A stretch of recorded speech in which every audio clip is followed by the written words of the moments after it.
Hello, everybody. My name is the Brojo, and today we're going to be talking about the defense. But before that, hit the subscribe button. I need 19 more subscribers before I can start doing live shows. And the big story about this defense is, will Maxx Crosby be traded? And I say no. For right now, no one's going to trade for him right now because what are the chances that he passes the physical? You want the whole Baltimore Ravens situation to happen all over again? And at first, Maxx Crosby wanted to leave. But then when he comes back, it's funny how he saw, in that short time he was gone, he saw how this team already improved. He has some faith in this Raiders team right now. He sees that this team has a direction. And if he gets traded, it's going to be during the season, especially if the Raiders are losing a lot of games. I had them going 9-8. And who knows if the Raiders are going to get a first round for Maxx Crosby. And the two teams that I heard that want to trade for him are the 49ers and the Chicago Bears. Trading Maxx Crosby is already going to make me sad. But trading him to the 49ers, oh, that's even worse. So yeah, I'd rather him go to the Bears. I already report that the Bears, they were in pursuit of Myles Garrett. So maybe the Bears, maybe they win maybe they land Maxx Crosby instead. So as of right now, I think Maxx Crosby is just going to stay put.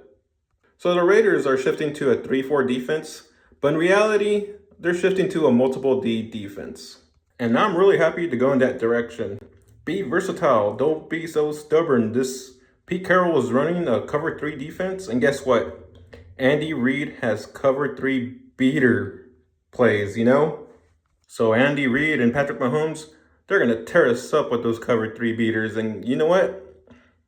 I really like changing it up because it's really important to be versatile, especially in this league where you got different offenses adapting all the time. So sometimes we're going to be in the 4-3, and sometimes we're going to be in the 3-4. The defense is also going to have a lot of disguises. People were concerned that trading Stukes, a safety, they were concerned that they were putting him in the slot. But guess what? It's a disguise. Just because he's covering the slot cornerback doesn't mean he's going to be covering the slot cornerback. Once a play, he'll drop out and someone else will cover him. And speaking of slot cornerback, Taron Johnson has come back. He was holding out due to contract disputes, but he's back at OTAs, and guess what? He is looking good. I'm hearing that he could flip his hips and, cover. This is the first time since Nate Hobbs I had faith in the slot cornerback position. So with our outside cornerbacks, we got Darian Porter and Eric Stokes. Eric Stokes re-signed with the Raiders this offseason. And as of right now, I think he's our best cornerback. He was a first-round pick for the Green Bay Packers, so hopefully he develops into first-round talent for us. And on the other side, you got Darian Porter. He was drafted in the mid-rounds last year, but I think he's just there until Gerard McCoy gets healthy. That's what gets me excited. Jermon McCoy, he was a first-round pick. He fell because of a knee issue, but technically if he starts, we got 2 first-rounders at cornerback. So with McCoy, Johnson, and Stokes, I have a lot of faith in this cornerback group. And at safeties, you still got Jeremy Chin and Isaiah Palamu. Going into the draft, we only had those 2 guys at safety. But then in the second round, we get Traden Stukes. And later on, we get his teammate, Dalton Johnson. Not only do we have good players at the safety positions, we got good depth. They're also going to scheme this defense so they can play to those safeties' strengths. I'm not saying this defense is elite, or the secondary, But what makes me happy is that there's still a lot of potential in the secondary. So opposing teams are going to be like, are they going to be in the 3-4 or 4-3? But then since they're in the multiple D, they're going to be in the nickel a lot. Keep the opposing offense guessing, because soon enough, they're going to guess wrong. They're going to turn over the ball, and that's points that they're not scoring on us. I'm not saying you have to be a Pro Bowler to catch an interception. But if you're in the right place, you're going to look good. So before I talk about the defensive line, hit that subscribe button.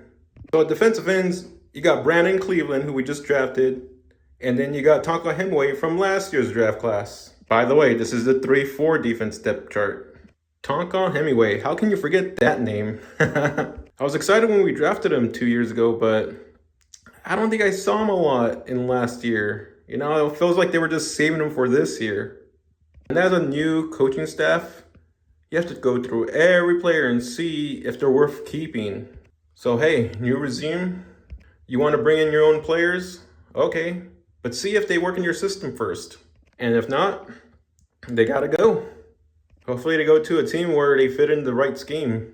Brandon Cleveland, a late round pick by the Raiders. I think he was the last pick of the draft class. Hey, if he's going to be a starter, all right, put him in there. Let's see what he got. In this 3-4 defense, they're not edge rushers. If all these guys do is just clog up the O-line and help Maxx Crosby get sacks, I'm happy with that. And since these are young guys, I feel like they should be rotated in and out of the lineup. Not starting, but what I mean is like throughout the game, pull them out a few snaps or a drive or two. Just keep them fresh. Keep the offense struggling.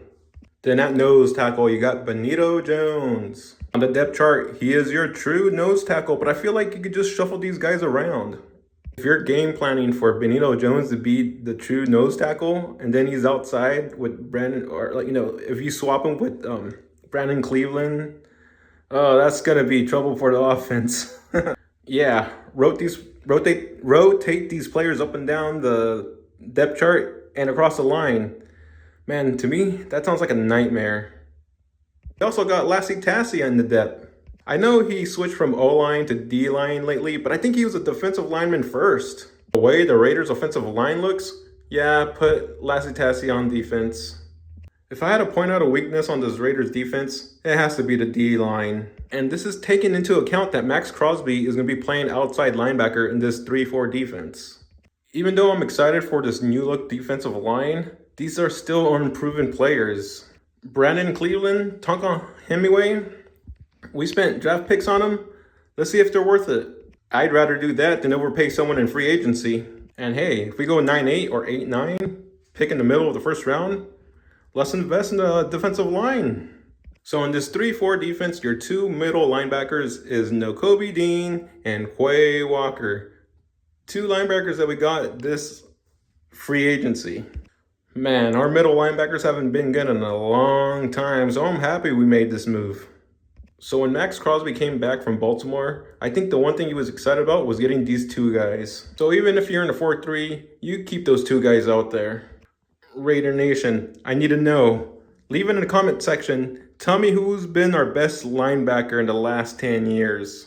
And at your outside linebacker position, you got Kwity Paye and Maxx Crosby. So if you look at the big picture, you got the D-line.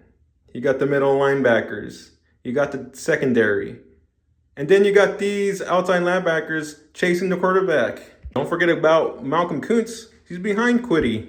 Pretty unfortunate that Malcolm Koonce, after he had that 1 year where he had a good year, and then the next year there was high expectations, but before the season started, he got a knee injury. Then he played last year, but he didn't play that good, but then you got to blame the coaching for that one, not him. So hopefully for Malcolm Koonce, that he plays this year for the Raiders, who have an actual identity.